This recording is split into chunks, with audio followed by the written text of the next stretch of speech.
Good morning. I'm Mark Wagner, Certified Public Accountant. This is now the third installment that I have made regarding the SBA loan programs for small businesses. Of course, there have been some more changes this week and some more information has become available, so I wanted to take a few minutes to share this new information with you. We'll start by doing a quick review of the two different loan programs that the SBA is making available to small businesses. The first is the Economic Injury Disaster Loan. This is not really a loan program. This is more of a grant. It's a loan amount of exactly $10,000. You apply via the SBA website. The SBA makes the decision on their own. They say it takes about a week or 10 days.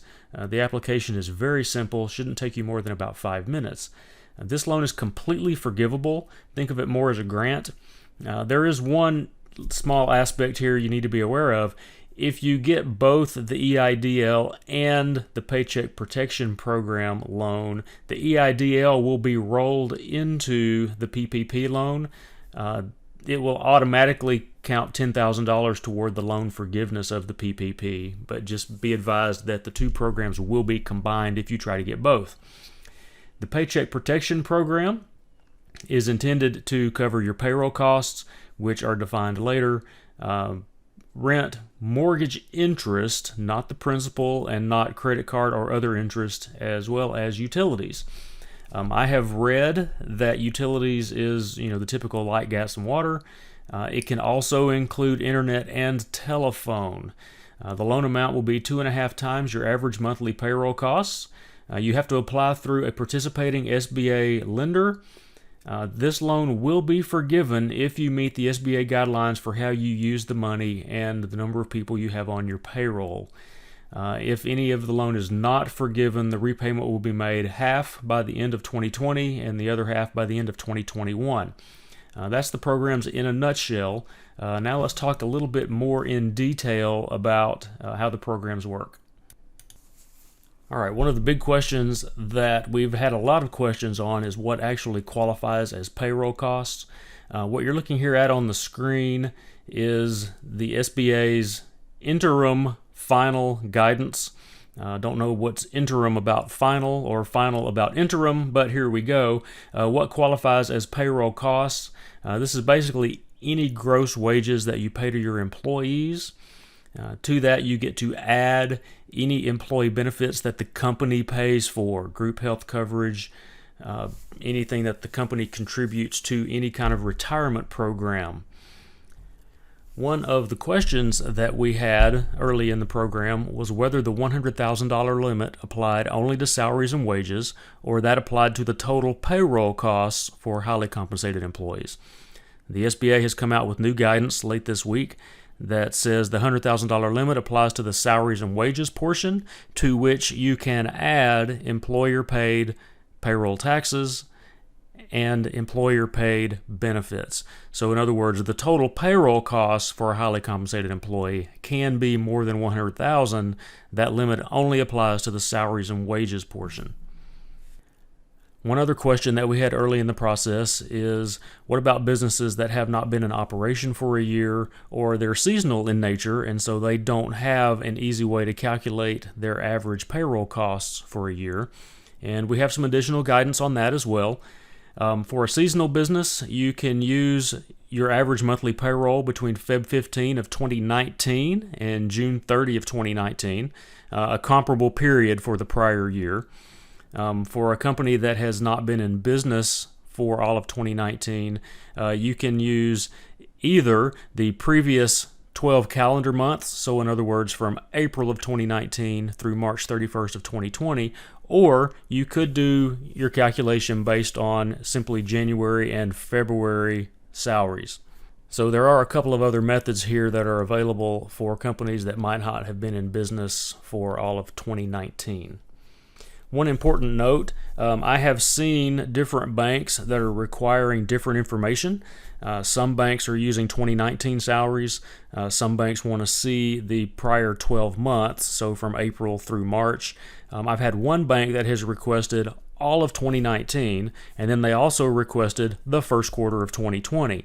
I'm assuming that they're using the 2020 numbers to establish an employee headcount, but they're basing the loan amount on the 2019 average payroll. That's just my guess. One other question that continues to come up is, can I count what I pay independent contractors as part of my payroll costs? I think at this point the answer is very clearly no. You cannot include what you pay your independent contractors. Independent contractors can go get their own paycheck protection loan. I've actually seen this rule misapplied by a bank who came back and asked the prospective borrower for information on what they had paid to independent contractors. I guess banks are just as confused as everybody else, but I think the rules are very clear at this point. You cannot include payments to independent contractors in your payroll costs. One question that I get a lot is, when do I have to spend the money? That clock starts on the day that the bank disperses the funds into your bank account.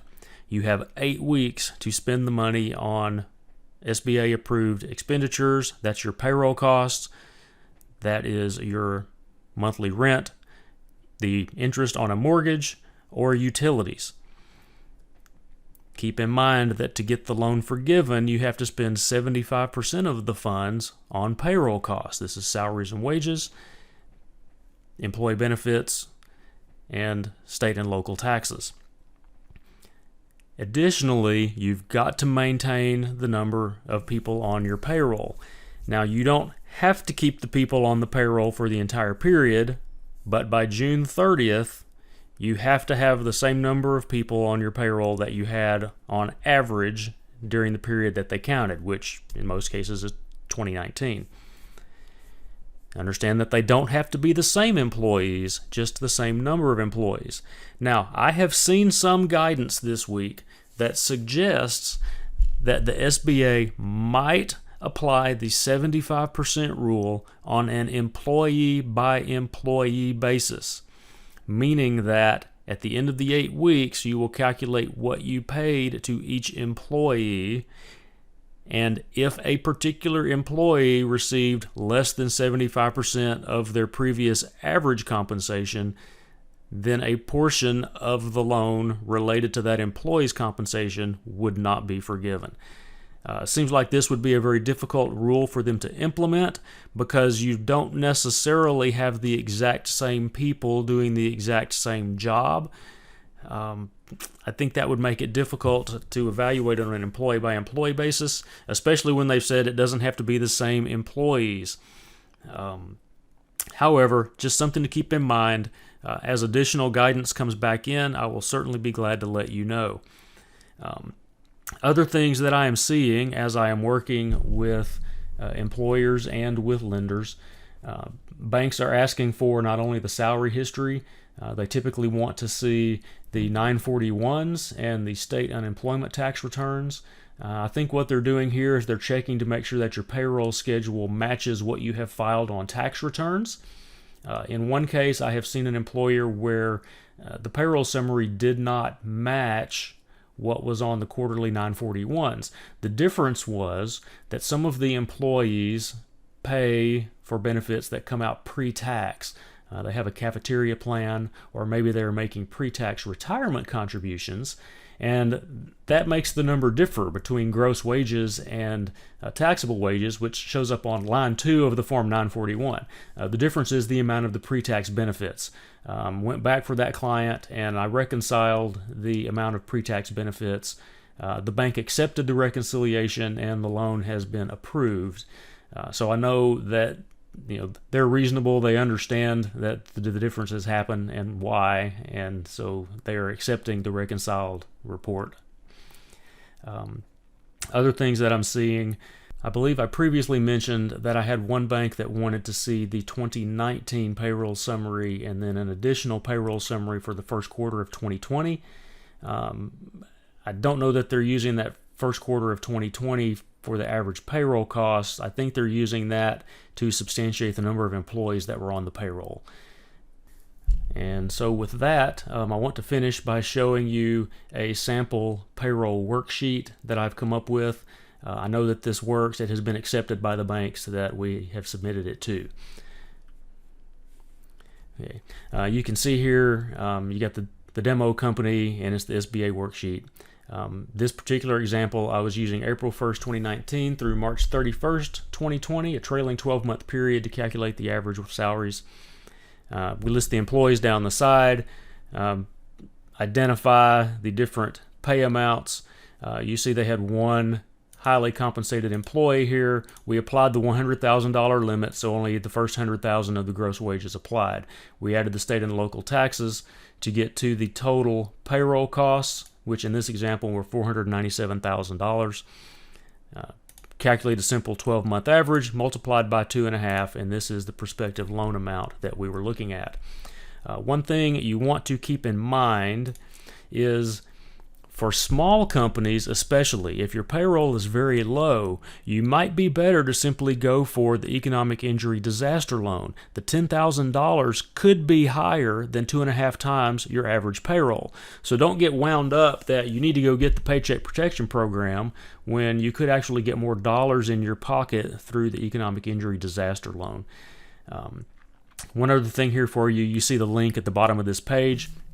This takes you to the Treasury website, where you have much additional information here that you can look at and read. You can read the interim final rule. You can go through the frequently asked questions, which is some of the guidance that was provided late this week, which changed some interpretations that we had been working with, and some tools to help you find a lender if you don't already have an affiliation with an SBA bank. Okay, I think that pretty well covers the items that we got some additional guidance on this week, as well as I know I went over the basics of the program again. Certainly, I will keep you guys updated as I learn more, as I work with more lenders, work through more questions that they have, and certainly as we get into the forgiveness portion of this program, that's going to be very important as I learn new information regarding how the banks implement the rules, as well as new guidance that we get to get the loan forgiven. I will certainly be back to present you with what I learn. That's really all I have today. Hope you guys have a great Easter weekend. I wish you the best of luck with whichever SBA program that you tend to go with, and I wish you the best of luck with your business during these trying times. Again, I'm Mark Wagner, Certified Public Accountant, and I'll see you again soon.